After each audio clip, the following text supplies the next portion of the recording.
Hello and welcome to my little demonstration of my watercolor brush set.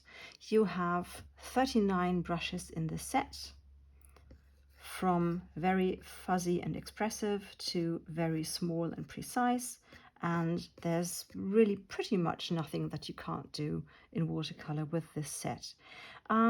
So that you know how to use these, I've put together a little tutorial how to actually use these. If you're like me, you have way too many brushes and you only know of about 10% what they can actually do. So I'm going to show you for my set. Disclaimer, I am an artist and not a YouTuber. So in this one you will find a lot of bloopers and a lot of instances of me stumbling over my own tongue to everyone's enjoyment. And that is also why there are no succulents around my canvas here. So a couple of things first. My canvases, like this one that we have here, is pretty large. It is 4,500 times 6,000 pixels, which is excellent printing size, and all of my canvases are this large. So if you work in a lot smaller formats, then some of these brushes may not behave the way that they do for me, but I gave them a lot of range, so you actually should be fine. Something very important, my iPad is set to highly pressure sensitive.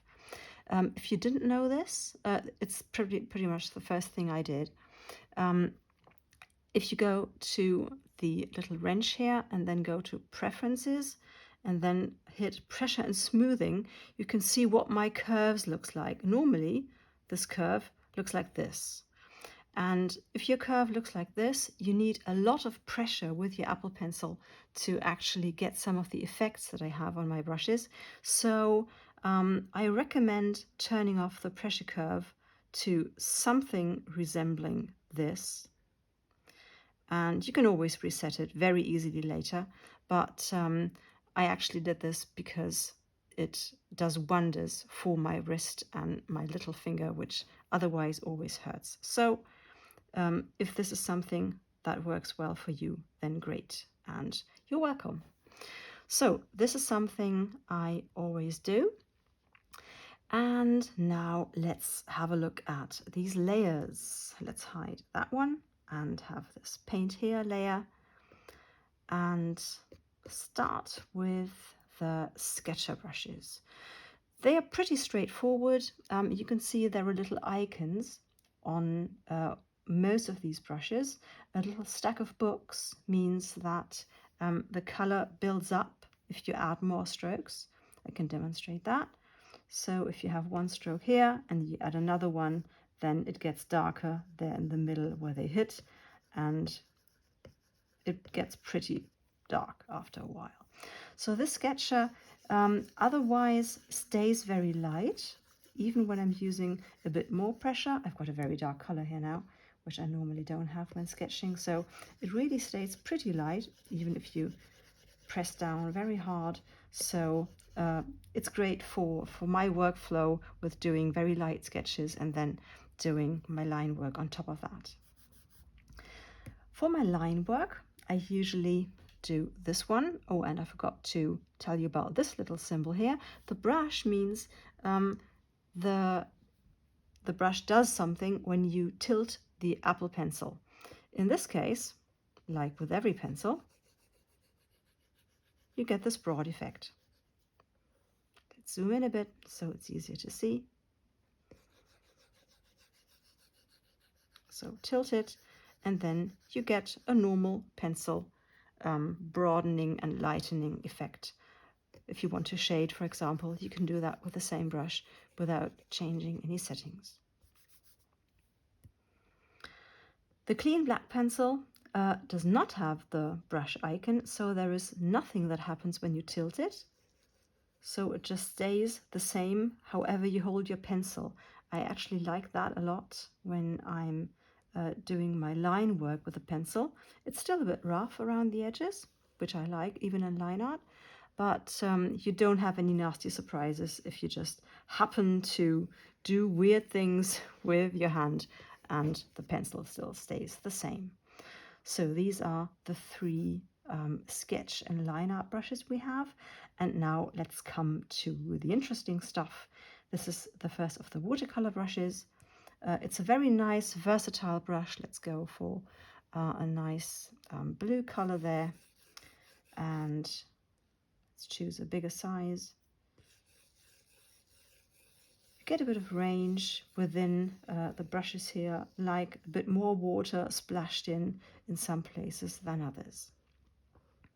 So this one works well for smaller details if you want to, but it's really meant to be used big.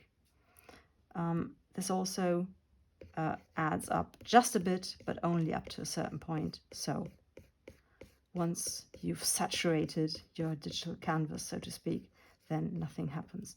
You might see here that you get a slight bit of color variation with this one. This area here looks a bit more turquoise, and over here we have a bit more darker, colder blue, getting into ultramarine. This is something that a lot of my brushes have built in, just 2% of color jitter. So you get a bit of a color range when you paint, the same as you would get with normal watercolor, but not too much, so it shouldn't annoy you while you paint. If it does, what you can always do, hit the brush, go to the brush studio, hit wet mix, hit color dynamics, and there where it says hue, just set that to none, and then we're done. I'm going to put this back because I actually like it at 2. So more is too much, but 2 is pretty much just perfect. The next one we have is the vegan Sable. Vegan because obviously there's no animal cruelty involved. And this one has the feather icon and the little brush icon. That means it gets slightly lighter when you tilt your Apple Pencil. So if you do this, then it gets lighter, and you can do some blending that way. For example, if you want to blend it with another color in this way, you can. I would always recommend still using the blending tool up here, but we will get to that later. So you can always combine several features of these brushes. The next one we have is a watercolor liner and fill. I called it that because it gets to very big sizes if you want to. Really big, so you can pretty much fill your entire canvas if that's what you want to do. It also, if you just set it at a mid-size sort of thing, it gets very broad with a lot of pressure, and if you go lighter, then you can hit smaller nooks and crannies, and of course this gets even more pronounced if you use it at a smaller size. So if you want to fill that little space here and then get broader, you absolutely can. So that's a very versatile first stages brush, I would call it. The blending brush detail does not have a stack of books, so this one really adds paint on top of something without darkening anything. And it also has the feather icon there, so that means that it gets very light if you use very little pressure. So let's get bigger so you can see this, and let's clear this. So if you use a lot of pressure, then you've got a lot of pigment, and then if you lighten your touch, suddenly it gets just a dream to blend. So if you want to have something like this, and then want to blend that with, let's say, this color here,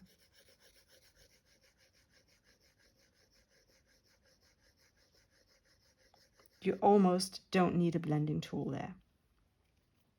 which creates some nicely irregular effects if you blend without the blending tool. The next one is a very nice soft pencil that bleeds a lot into the surrounding areas. So you can use it at smaller sizes, where it's great for calligraphy, but you can also use it pretty large and see the interesting effects it creates. This does not add up, so it also works great for backgrounds if you want to. Very soft and also very versatile. Also with a slight color effect that you have here, color jitter. This one, let's use that actually with a bit on top. So let's use a darker color here, so we have something that we can see the glaze on if you use the glaze.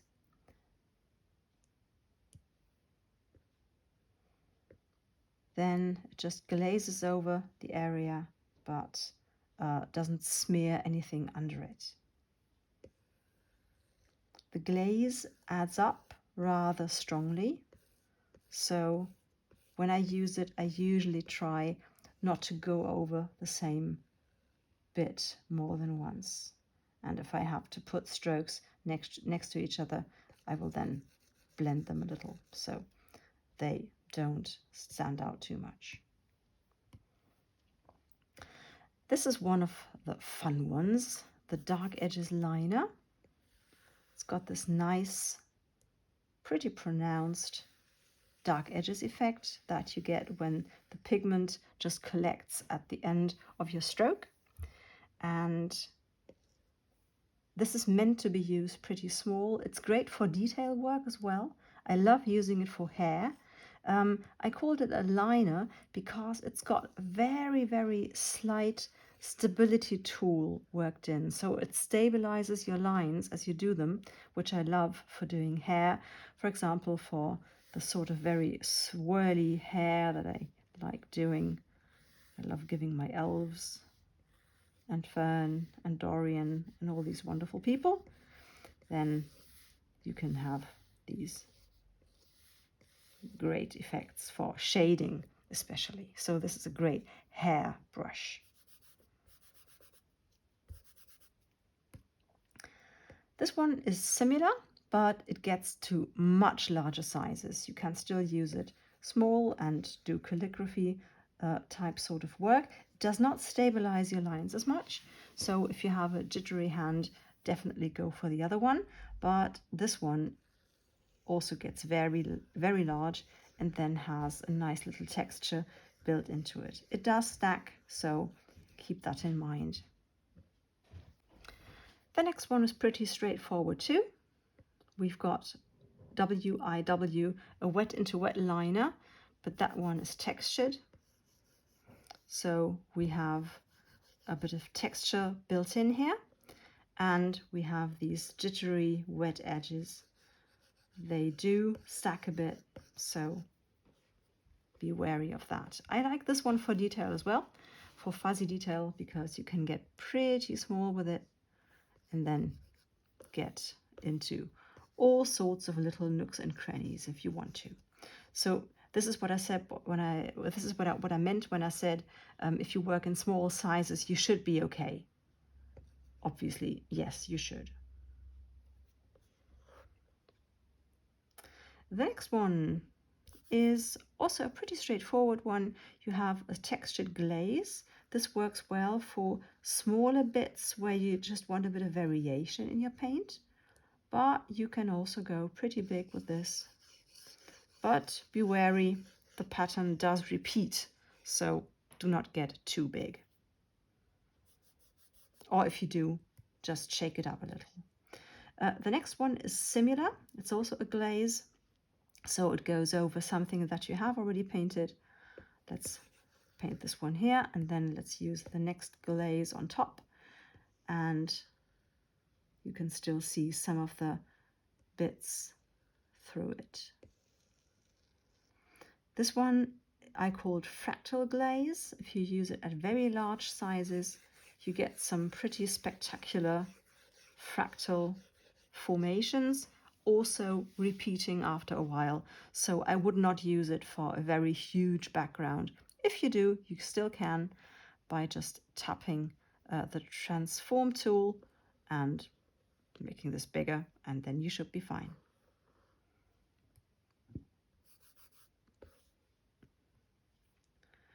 Now, these next two are fun. They've got the stack icon, so they stack and they get darker with more layers. And they have the feather icon, and I can demonstrate that now. Let's use a bit more interesting color now.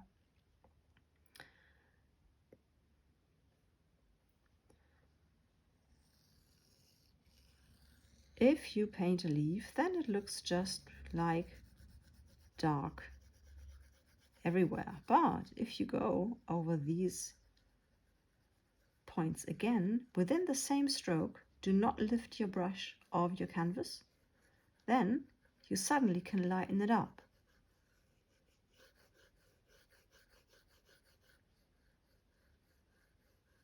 You can actually create a dark edges effect that way as well.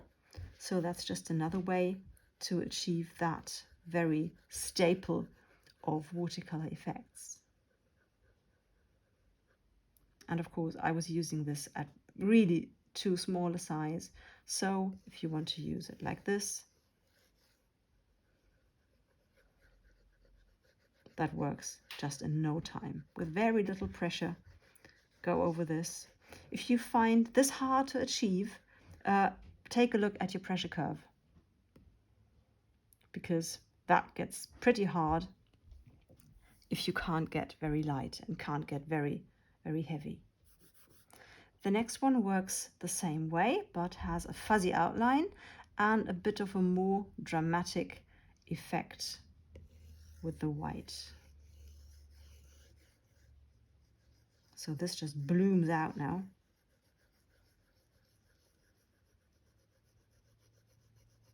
And you can get it very, very light to almost non-existent. So fun effects for lightening up bits within your space. This one is very straightforward. It's got the feather icon. So what this does is to lighten. If you lighten your pressure, start with very much pressure, then lighten your pressure. And then you can get heavier again. If you do this at a larger size, then it's even easier. Little pressure, a lot of pressure, little pressure. Oh, now I took off the brush, but that doesn't matter.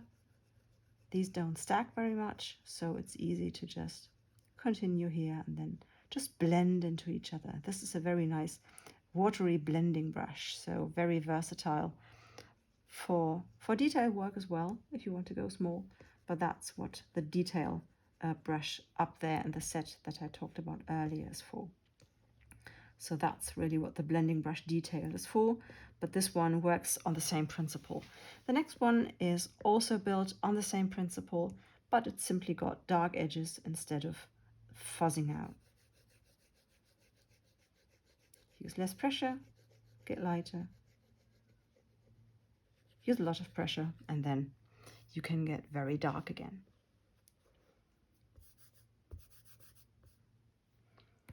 So the next two are quite fun for backgrounds.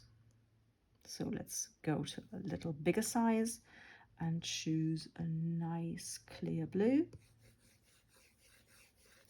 This one creates some really spectacular salt effects. You can see they repeat a little. Again, you can just pull them bigger if you want to, or you can just use them in more confined spaces. Then the fractal one again has this sort of bloom that we saw earlier as well. It also repeats just a little, but if you use it as a background brush, then it shouldn't be too pronounced. And you can always go in with something lighter and simply get rid of some of these artifacts in a way that make it look more natural. The next one is quite fun. It's something that I use for effects, like a watery blotch that you can paint by hand, so there is no repeating and every blotch looks different. This one looks pretty cool when you do it on something darker. Let's just make the canvas dark with this one.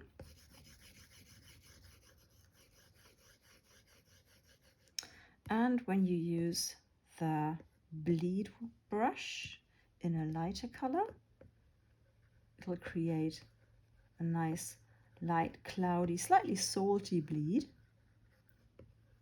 Also something that you can use for salt. Another one that I should tell you about that gets very interesting effects when you put it with light colors on dark. If you go up again and go to our dark edges one, this one does very, very fun things. It creates a little bloom. Smaller one, very small one, very big one. Yeah, so there's a lot of things, they overlap. So there's a lot of things that you can do with these.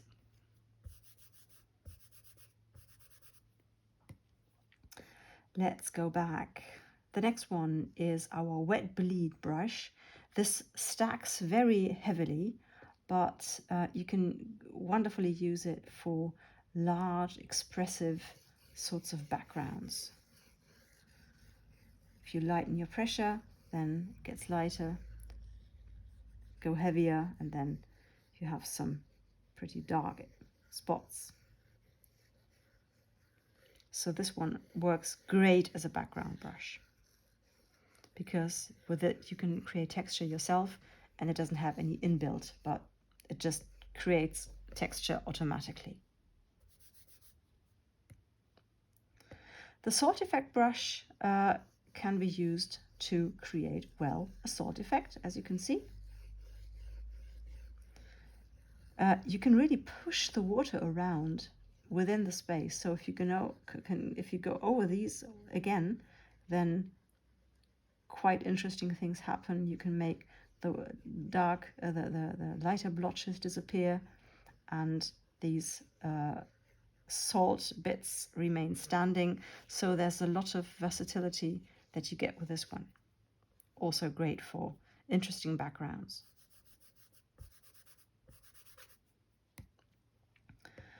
The next one also should be used on a darker space, so let's create one. This is great for just getting your canvas dark within seconds. And let's use a nice fluffy cloud color, and then hit this canvas with little clouds.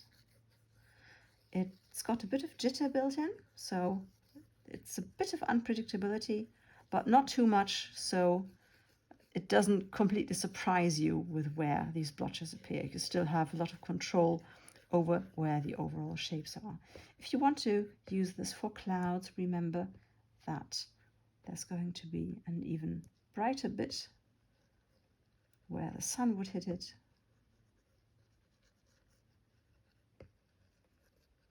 And there you have some really nice clouds with a similar effect as when you just brush off water in actual watercolor with a tissue.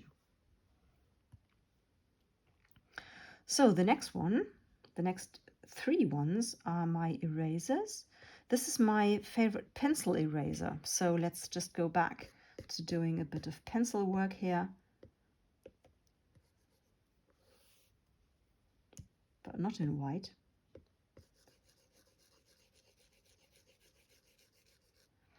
And if you use this with the eraser tool,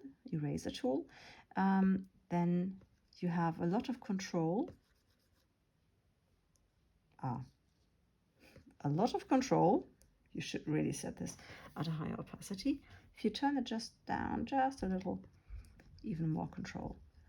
So you can really control which of these bits you take away, and just take away this one very precisely and leave the rest where it is.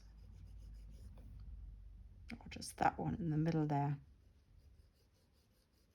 So I love this for correcting my pencil work. The next erasers are watercolor paint erasers and give you some nice effects for the paint. This one is the fuzzy edge eraser, and that gives you the effect of paint just running out with a bit of bleed at the edge of your canvas. So you can use that after the effect to after painting to create this effect of paint drying on an otherwise dry canvas. The next one creates the illusion of a washi tape having been removed from the bit. So we can just use it over here, and there you can see this edge of washi-like effects. You can use it with the eraser tool, or if you want to, you can use it with the brush tool as well, with white color, and it creates exactly the same effect. The next one we're going to look at is this one. It says blending brush. It is to be used with the brush tool, but it's not a brush. It doesn't lay down any color. Let's use a darker color. And pretty much nothing is happening, but you can see what is happening. It dissolves the paint already on the page. So this one is absolutely great for blending. Go over it twice to really catch everything under it, and go just over it once to just fuzzy up things at the edges. So this one works great for blending. I like to use it at very high sizes, big sizes, so you can just blotch a wet sponge just on top of everything and fuzzy up bits of your painting. We can, for example, fuzz up these clouds to make them look like background clouds very far away. We can fuzzy up these edges. So this is really a very, very versatile one. Which gets us to the blending brushes. Underneath the wet sponge, we have the fuzzy blender.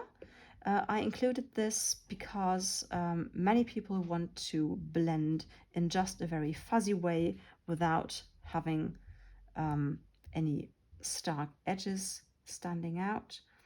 Let's just give us some things to blend. So let's blend these two bits together with the fuzzy blender.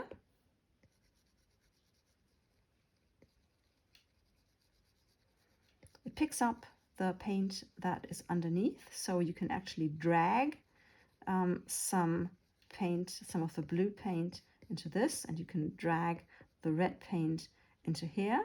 If you want to blend cleanly, then you have to push from both sides until everything is blended nicely. So you can go over this as much as you like until everything is blended to your heart's content. This is not really the blender I use, because my favorite blenders are Cauliflower blenders. Why Cauliflower, you ask? In German, the effect of white bloom on a watercolor painting with too much water added, or just a lot of water added, is referred to as Blumenkohl. Blumenkohl in English is cauliflower, and so I call this the Cauliflower blender. It's a bit of an in-joke with my watercolor workshops of years ago. So this blender really gets some spectacular results because you can just push the water, in inverted commas, where you want it. If you use it a bit bigger and with a little less pressure, then you can really soften it up, and then you have these watercolor and these very watercolory water effects. Just remember that you always push a bit of color so you can really push everything where you need it and where it looks best. The next one is also a Cauliflower blender, but it is just a bit held back, so it's not quite as pronounced, but still gets you these very nice little blooms of water blooming out. You can use this with the brush tool as well for the same sort of bloom effect. So if you want to have a red bloom, you can do this. I would absolutely reduce the opacity there. And definitely take away a bit with the watercolor blender too. So this is really one of my favorite ones, and you see the effect in everything I paint because I absolutely love the look of this. So after the blenders, we have some special effects brushes. This one just creates little specks. Very random, but still in a line that you know where it will be. It's got opacity and size jitter, so the blotches appear lighter and darker, bigger and smaller. And of course you can influence the size by just giving yourself this very big one, or these very tiny small ones.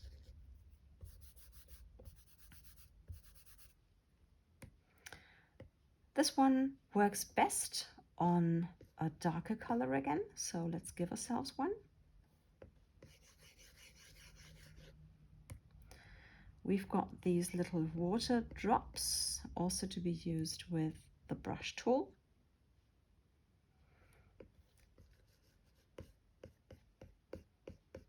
And they look slightly salty, one of the salt effects, many salt effect brushes in the set. And you can use a lot of these, or just, no, that was too much.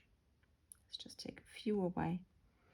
Or you can just use a few bigger ones and maybe some smaller ones here. And you can see this was created from a salt effect, so that is really where that comes from. Now we have the random droplets. This is a stamp, so you will have to blot several times for more of these things to appear. This is pretty big now. We can do it smaller, just to add a bit of randomness. You can do it with dark colors as well, of course. And just make sure you don't overwork it, which is very easy with these, but also very easy to take back. So this is one of my favorite ones here, the soft salt.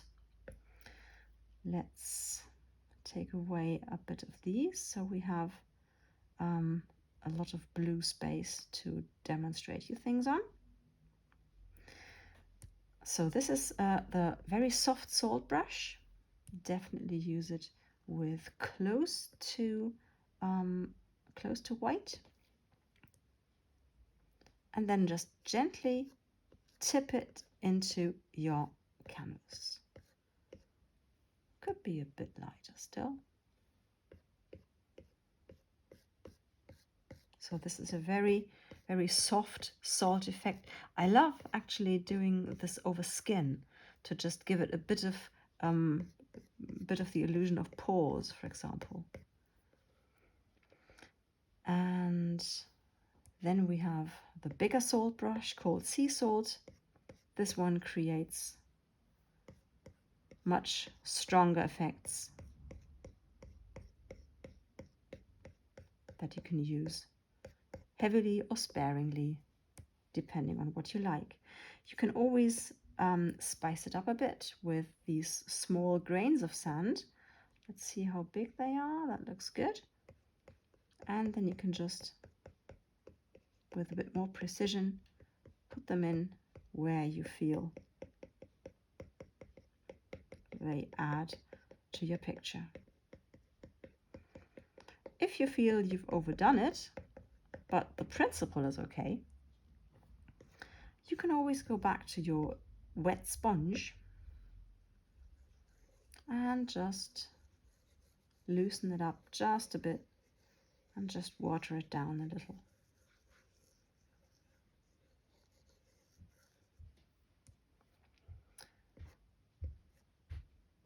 And now these next two are quite fun. Sometimes when you have used your blender, especially on a heavily textured bit, sometimes, let's really use the blender now, not the brush, but you can see that a lot of texture is now disappearing.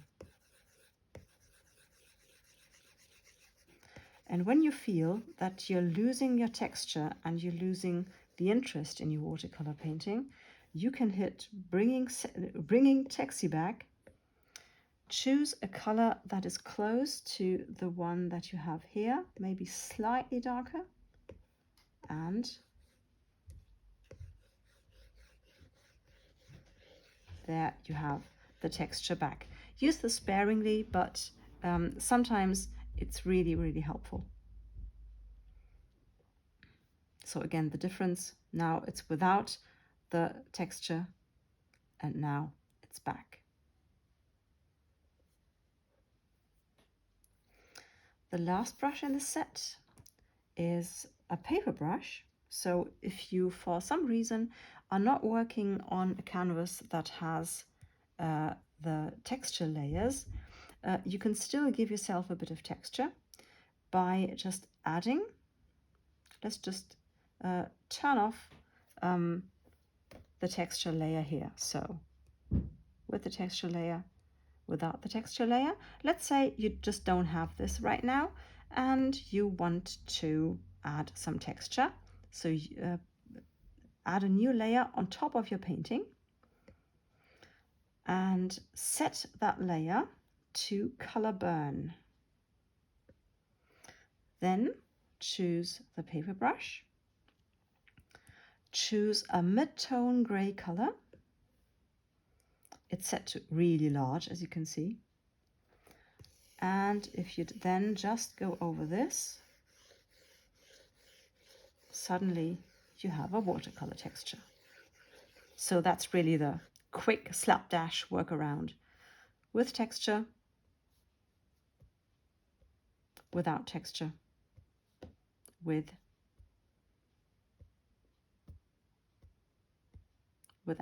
So there's really a lot of difference there between using a watercolor texture and not using one. Seems my son just bought something. Okay, so I hope that this little demonstration has helped you understand what these brushes can do. As a little bonus, I would like to show you two special effects that I love doing when I work with my digital watercolors. So let's get rid of this one again. Let's turn on the texture once more. And now we're going to just add a bit of a fractal wash here. This brush is really nice for expressive backgrounds, but there are limitations on how much color variety you can have here. If we want to do this in two different colors, it's very hard to blend. The stronger the texture is, the harder it is to blend these. So we can't really do that. So what I do is paint the entire thing in one color. And if you want to use a second color, one of my best friends is the clipping layer. So I use a different, I open another layer on top of my paint and tap it and set it to clipping mask.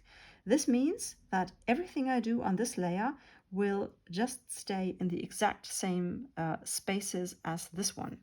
So if I now go into this with a nice bright pinky sort of thing,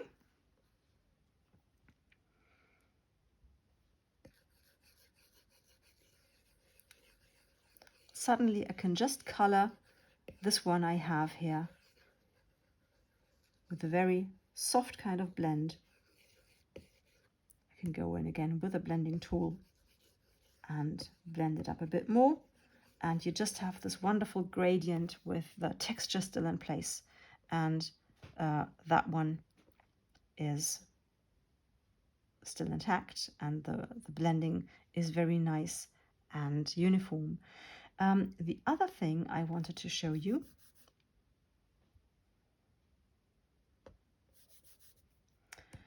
is runny water edges at the bottom. For that you want a dark edges brush. I will pick that one. And let's just do this drippy stuff.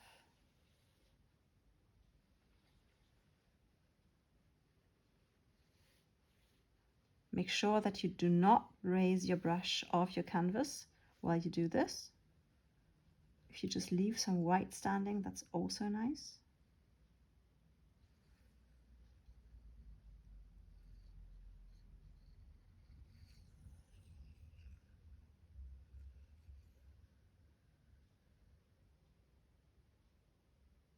So this already looks quite okay, but what we want to do is use our clipping layer once again and just darken these bits. We'll set it to multiply too, because that will make the effect a lot more dramatic. I am picking a darker color now, and I'm going for a wet into wet liner, but that is not that important. And I can then just darken these edges, and I definitely want some more contrast. So that's where the pigment would collect in an actual watercolor painting. So I darken all the lower bits, and also this bit here where the paint will also pool a little. And then I can go in with the blending brush and make sure I don't have any of these edges standing. And of course I can do this everywhere where I think the paint might have pooled. Maybe I got a large blotch of pigment over here, and maybe along this line as well. Blend it, and you have a very clear watercolor effect that looks very much like the real thing. So I hope this was helpful. If you have any more questions, feel free to shoot them at me on my social media. And of course, if you create anything with this set, I would love to see what you do. Please tag me. I'm Jenny Dolphin everywhere. And so, happy painting.